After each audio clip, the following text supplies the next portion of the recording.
Okay, so we're talking about Camp Jackson, which was one of the first events. This also ties into our study of what Missouri was. So if you recall from our class discussion, Missouri was what was called a border state. That means that there are lots of people in Missouri who owned slaves, and there were other people that were really for the abolition of slavery. And so St. Louis was one of those states that was really mixed. But they decided to stay within the Union no matter what. And so even though 80% of the people voting in the government were slave owners, they decided to stay within the Union. And so Missouri was staying in the United States as part of the United States government and not moving into the Confederacy. But that doesn't mean that a lot of people in St. Louis and across Missouri were not supporting the Confederacy. It just meant that the government decided to stay there. So,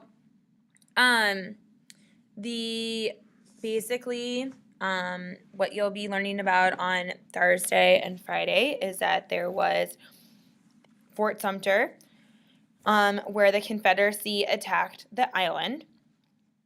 And then after that attack, President Lincoln called up thousands of volunteers, 75,000 volunteers to join, including 4,000 volunteers from Missouri to help suppress the rebellion. So as Lincoln saw it, it was an act of rebellion. And they said, okay, it's time to get people to join the cause and join the military.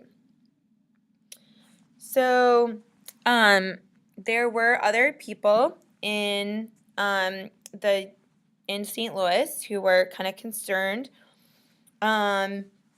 because some people in St. Louis were supporting the Confederacy. So this was kind of a problem and an issue.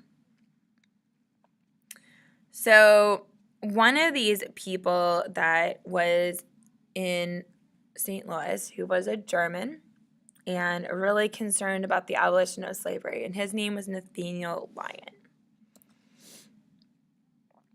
So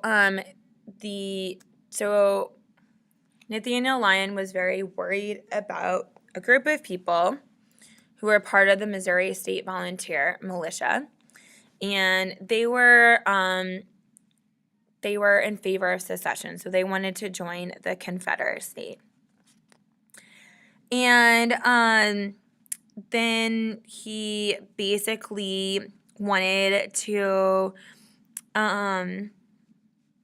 get a bunch of several thousand men and ask the Confederacy for even more guns and possibly get the guns from St. Louis's arsenal.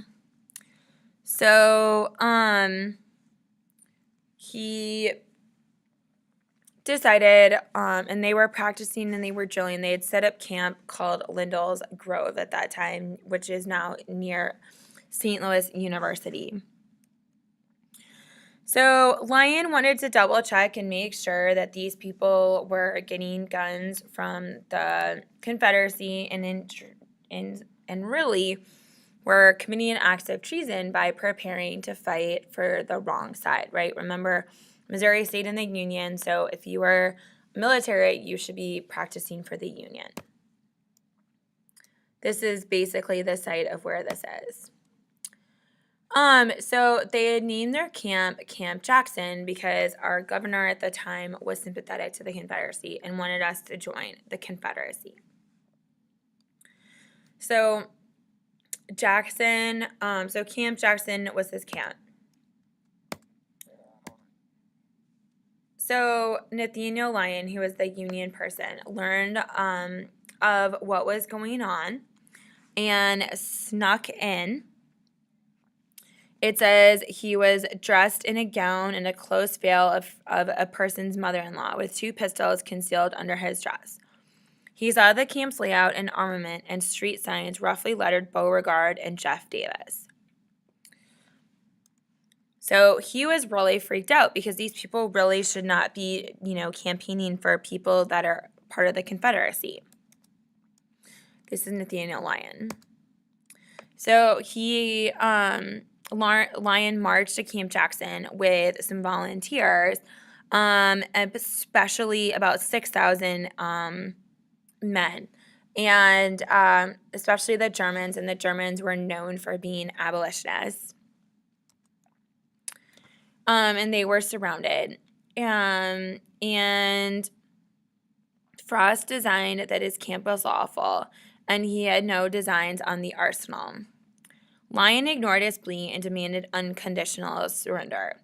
Having no alternative, Frost complied. That means he gave up his weapons peacefully.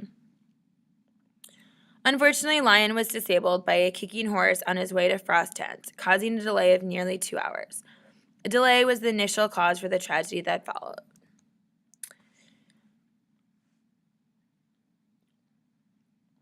As news of the march on the camp spread throughout the city, hundreds of spectators had converged at the site, coming on horse cars and horseback, in wagons and buggies, and on foot, many carrying lunches and some carrying guns. The only group not in much evidence were the police. Several armed and mischief-minded secessionists were in the crowd, but the vast majority, such as William T. Sherman, president of J.H. Lucas's horse car line, and Galusha Anderson, merely just came to watch. Lyon's troops marched their prisoners onto Olive Street, where they waited for further orders. As the minutes stretched into hours, tensions mounted, with hecklers shouting, "Damn the Dutch," and "Hurrah for Jefferson Davis," and Dutch blackguards, and other taunts, punctuated by flying rocks, brickbats, and other missiles.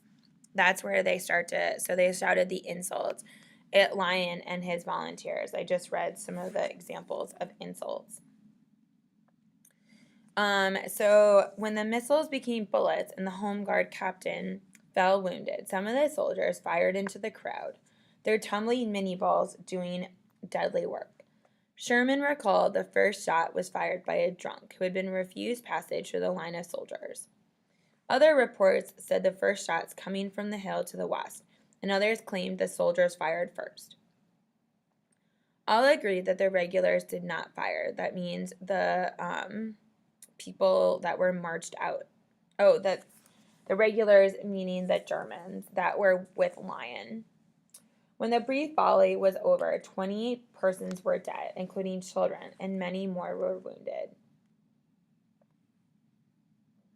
So, basically, like I said, some were killed. Soldiers reacted by firing into the crowd, and it's really pretty evident that it was the Confederates who started it, who had been surrounded. The city of St. Louis relieved guard of Camp Jackson prisoners.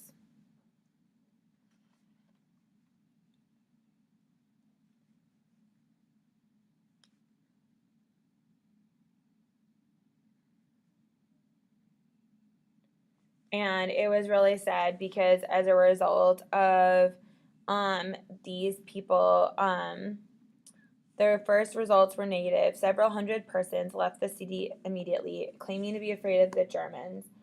And the next day, there was a wild shooting like chaos on a downtown street. A good many conditional unionists showed secessionist colors, and even those of a firmer stripe were disturbed.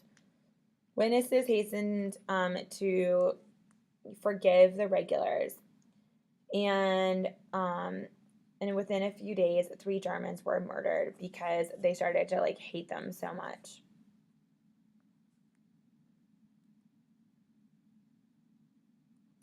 So many of the state guardsmen who reported to Camp Jackson eventually served in the Confederate armies. So like I say here, many Camp Jackson militiamen became even more anti-Union and pro-Confederacy, and lots of people were really mean to the Germans. So this is kind of a little map. The arsenal has been moved over here to keep the weapons safe.